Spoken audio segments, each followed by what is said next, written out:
네, 트럼프는 또 교육국들과의 역사적인 무역 합의를 했다고 또 자화자찬을 했고요. 우리나라를 미국의 파트너라고 강조하기도 했습니다. 유럽 국가의 친환경, 이민 정책을 비판하고 우크라이나 종전 합의와 하마스 무장 해제도 압박했습니다. 워싱턴 홍상의 특파원입니다. 취임 1주년 백악관에서의 자화자찬은 스위스 다보스 포럼에서도 이어졌습니다. 트럼프 대통령은 자신의 정책으로 미국의 경제 기적을 이뤘다며 관세로 무역 적자를 줄였고 주식시장을 호황으로 이끌었다고 자평했습니다. 지난 1년의 가장 큰 성과로 한국 등과의 무역 합의를 꼽기도 했습니다. The European nations, Japan, South Korea, they're our partners. They've gone into massive deals with us, especially on oil and gas. As you've learned, when the United States goes up, you follow. It's really become a staple. 베네수엘라를 공격해 마두로 정권을 축출한 것에 대해서도 미국 석유 회사들의 진출로 베네수엘라는 앞으로 많은 돈을 벌게 될 거라며 희망적인 전망을 내놨습니다. 지지부진한 우크라이나 종전과 관련해서는 푸틴 러시아 대통령과 젤렌스키 우크라이나 대통령에게 합의에 나서라고 촉구했습니다. I believe they're at a point now where they can come together and get a deal done. And if they don't, they're stupid. That goes for both of them. 팔레스타인 무장정파 하마스를 향해서는 가자지구 평화구상 2단계의 핵심 절차인 무장해제를 압박하며 3주일의 시한을 제시했습니다. For the next 2 or 3 days, certainly over the next 3 weeks, whether or not they're going to do it. If they don't do it, they'll be blown away very quickly. 현재 유럽은 올바른 방향으로 가고 있지 않다면서 목소리를 높이기도 했습니다. 트럼프 대통령은 이민 확대와 친환경 에너지 정책이 유럽 국가들의 무역 적자를 초래했다고 주장하면서 유럽 국가들이 자신의 정책을 따른다면 더 잘할 수 있을 거라고 훈수를 뒀습니다. 워싱턴에서 YTN 홍상입니다. 이재명 대통령은 미국의 반도체 관세 100% 부과 압박에 대해 그렇게 심각하게 우려하지 않는다고 밝혔습니다.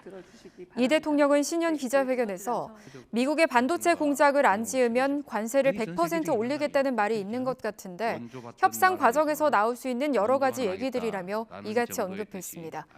그러면서 이럴 경우를 대비해 미국과의 조인트 팩트시트, 즉 한미 통상협상 결과가 담긴 문건에 반도체는 대만보다 불리하지 않게 한다는 합의를 해둔 거라고 설명했습니다. 이 대통령은 또 최근 원달러 환율 급등에 대해선 일본에 비하면 원화는 평가절하가 덜 된 편이라며 잘 견디고 있다고 봐달라고 말했습니다. 이어 관련 책임 당국은 한두 달 정도 지나면 달러당 1,400원으로 떨어질 거로 예측하고 있다며 환율이 안정될 수 있도록 노력해 나가겠다고 강조했습니다. 건조한 날씨 속에 바람까지 거세게 불며 전국 곳곳에 대형 산불 소식이 잇따르고 있습니다. 전남 광양에선 국가소방동원령까지 발령되면서 진화대원들이 야간 사투를 벌였습니다. 박정현 기자, 먼저 전남 광양 산불 진화 상황부터 전해주시죠. 네, 오늘 새벽 5시 반 기준 진화율 90%까지 올라왔습니다. 산불 영향구역은 48헥타르가량, 남은 하선, 그러니까 불길의 길이는 400m 정도입니다. 인명피해는 없었고 관계당국은 주민 380여 명을 마을회관이나 복지센터 등 안전한 곳으로 선제 대피시켰습니다. 불이 시작된 건 어제 오후 3시쯤 전남 광양 옥곡면 주택입니다. 불씨는 강풍을 타고 금세 인근 야산으로 옮겨 붙었는데요. 해가 지면서 헬기가 철수하고 화재 현장에 강한 바람까지 불자 소방청은 화재 발생 5시간 만인 어제 저녁 8시부로 국가소방동원령을 발령해 총력 대응에 나섰습니다. 국가소방동원령은 특정 시도 소방력으로는 화재 등 재난에 대응하기 어렵거나 국가 차원에서 소방력을 동원할 필요가 있을 때 발령되는데요. 산림청도 야간 비행이 가능한 수리온 헬기에 열화상 카메라를 장착해 첫 야간 산불 화선 파악 임무를 수행했습니다. 바람도 다소간 잦아든 데다가 불길 확산세도 어느 정도 꺾인 만큼 관계당국은 곧 날이 밝는 대로 헬기를 다시 투입해 진화 작업을 마무리한다는 계획입니다.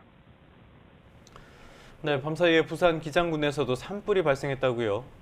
네, 어제 저녁 7시 40분쯤 부산 기장군 기장읍 청강리 타일 공장에서 불이 났습니다.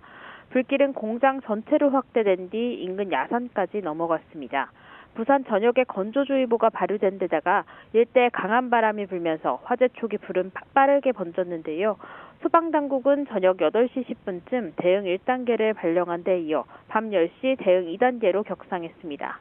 새벽까지도 불길이 쉽사리 잡히지 않으면서 산림청도 새벽 4시 반부터 산불 1단계를 발령해 대응 중입니다.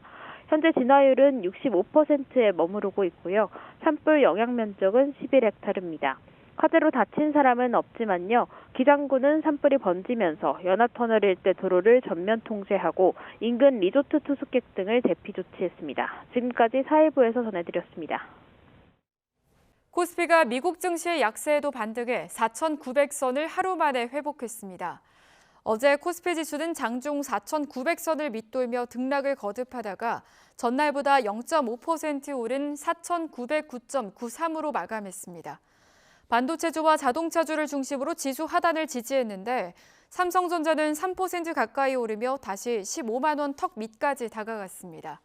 현대차도 장중 55만 원을 넘어서서 최고가를 새로 썼고 시가총액도 110조 원을 돌파했습니다.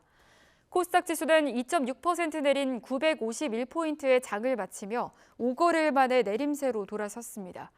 원달러 환율은 1,480원대로 올라섰다가 이재명 대통령의 환율 발언 이후 급락해 1,471원으로 나흘 만에 하락 마감했습니다. 인공지능 기술이 우리 일상 속에서 급속히 확산하는 가운데 이에 대한 법적 근거를 마련한 인공지능 기본법이 오늘부터 시행됩니다. 기술 개발과 산업을 지원하면서도 부작용을 줄이기 위한 가이드라인이 마련된 건데 우려의 목소리도 여전합니다. 권석화 기자가 보도합니다. 지난 2024년 12월 국회를 통과한 인공지능 기본법은 AI 관련 기본적인 사항을 규정해 이용자의 권익을 보호하고 국가 경쟁력을 강화하기 위해 마련됐습니다. 법에 따라 정부는 3년마다 국가 인공지능 기본 계획을 수립하고 대통령 직속 국가인공지능위원회가 이를 심의 의결하게 됩니다. 인공지능 기술의 투명성을 확보하기 위해 AI 결과물임을 알리는 표시를 의무화하는 등 인공지능 사업자의 책임 범위도 규정했습니다. 고영향 AI도 구분했는데 의료와 에너지, 채용과 대출 심사처럼 국민의 생명이나 기본권에 직접적인 영향을 미칠 수 있는 인공지능이 해당됩니다. 이 분야의 사업자는 사람이 직접 개입하고 관리하는 체계를 갖춰야 하고 안전조치 현황을 정부에 보고해야 합니다. AI 기반 산업들이 리스크를 수반을 할 수밖에 없는데 어떤 가치들을 지켜야 되고 또 이제 어떤 영향성을 관리를 해야 되는지에 대한 큰 틀에서의 방향성 정도는 국가 차원에서 제시를 하는 것이. 하지만 연구 산업 현장에서는 우려의 목소리도 여전합니다. 인공지능 기술 개발이 상대적으로 늦은 국내 생태계에서 이 같은 규제가 연구 개발과 창작 활동을 위축시킬 수 있다는 겁니다. 특히 인력과 자본이 부족한 스타트업이나 중소기업들은 AI 기본법 시행 이후 미칠 영향을 예의주시하고 있습니다. 자본력이 없는 스타트업 같은 경우는 거의 대응할 수 없는 시기적, 물리적으로 불가능한 기간이기 때문에 현실적인 체감은 지능법이라기보다는 좀 규제법에 가깝지 않느냐라는 좀 느낌들을 많이 갖고는 있습니다. 정부는 법 시행 이후 1년 이상 계도 기간을 두고 현장의 목소리를 반영해 제도를 보완하겠다는 입장입니다. 논란 속에 인공지능 기본법이 시행됐습니다. AI 기술과 산업을 발전시키면서 사용자의 권익도 보호해 법 취지를 살릴 수 있을지 주목됩니다. YTN 사이언스 권석화입니다. 올겨울 최강 한파가 절정에 달했습니다. 이 시각 서울의 기온이 영하 12.8도로 올겨울 최저 기온을 기록하고 있고요. 체감 온도는 영하 18도 선까지 떨어져 있습니다. 공기가 말 그대로 얼음장같이 차가운데요. 얼굴이 따갑고 입이 얼 정도로 날이 춥습니다. 앞으로 기온은 해가 뜨기 전까지 점점 떨어지는 만큼 출근길 보온에 각별히 신경 쓰셔야겠습니다. 현재 경기 북동부와 영서, 충북 북부와 경북 일부 지역에 한파 경보가 내려져 있고요. 서울 등 그 밖의 내륙 대부분 지역에는 한파주의보가 내려져 있습니다. 현재 대관령의 기온이 영하 18.4도, 파주는 영하 17도, 대전은 영하 11.9도 등 중부지방은 영하 10도를 크게 밑돌고 있고요. 대구 영하 8.2도 등 남부지방도 영하 5도 아래로 떨어져 있습니다. 한낮에는 서울 영하 5도, 대구 0도에 그치겠고 찬바람이 매우 강해서 체감온도는 5도 이상 낮겠습니다. 오늘도 내륙은 대체로 맑지만 추위 속에 서해안과 제주도, 울릉도, 독도를 중심으로 많은 눈이 이어지겠습니다. 어제부터 울릉도에 7cm, 목포와 무안 등에는 5cm 안팎의 눈이 쌓였는데요. 현재 호남 서해안과 제주 산간에는 대설주의보가 내려진 가운데 앞으로 2에서 7cm의 눈이 더 내리겠고요. 울릉도, 독도에는 최고 15cm의 큰 눈이 예상됩니다. 추위 속에 빙판길이 예상되는 만큼 조심해서 이동하셔야겠습니다.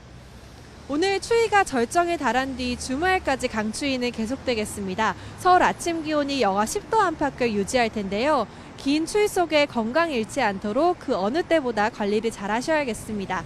지금까지 YTN 이혜민입니다.